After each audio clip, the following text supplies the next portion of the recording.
Ma? Totoo po ba yung narinig ko kanina na mahal niyo si Tatay Frankie?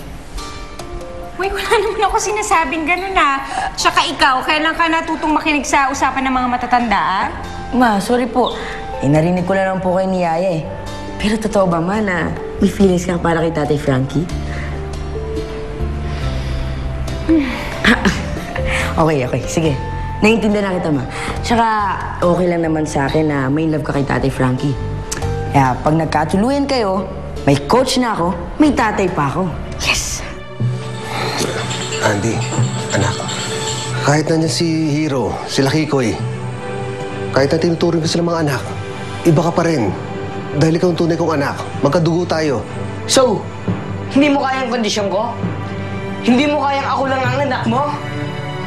Bakit magkakatuluyan agad yung sinasabi mo? Hindi pa nga kami nagkakausap ni Frankie dahil nga dyan sa away yun ni Andy So, kasalanan ko pa pala. Di ba, Ma? Sige, aayusin ko to, yung problema namin ni Andy. Talaga? Talaga. Gagawin ko ang lahat para magkaisa kami ni Andy, para wala na kayong problema sa amin. Di ba? Kaya ikaw, Ma, tuloy niyo na yung usapan niyo ni Tatay Frankie. Di ba? Siguro natatakot ka sa nanay ng Hirong yun. Kasi ayaw mong magalit siya sa'yo.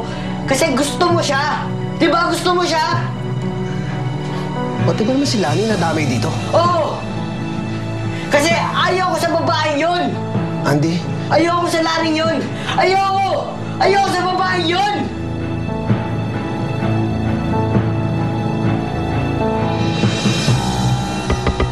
Pasensya ka na sa kapatid ko, ha? Ginagumot yun. Mabawi lang naman ako sa ginawa mo kay Sherwin, eh. Lani, ngayon na alam mo na meron ako nararamdaman para sa'yo. Hindi ko alam kung kailan nagbago ang tingin ko sa'yo. Basta ang alam ko lang ngayon, mahal na kita. Boyfriend na ng mama mo si Tay Frankie. Tetang! Bata, nasaktan ka ba? Lola Esther, hindi niyo po ba ako nakikilala? Ako po si Emeline. Pamangkin niyo, yung nanay ni Tatang. Gusto ko siyang makita. Kunin mo si Tetang? Kaming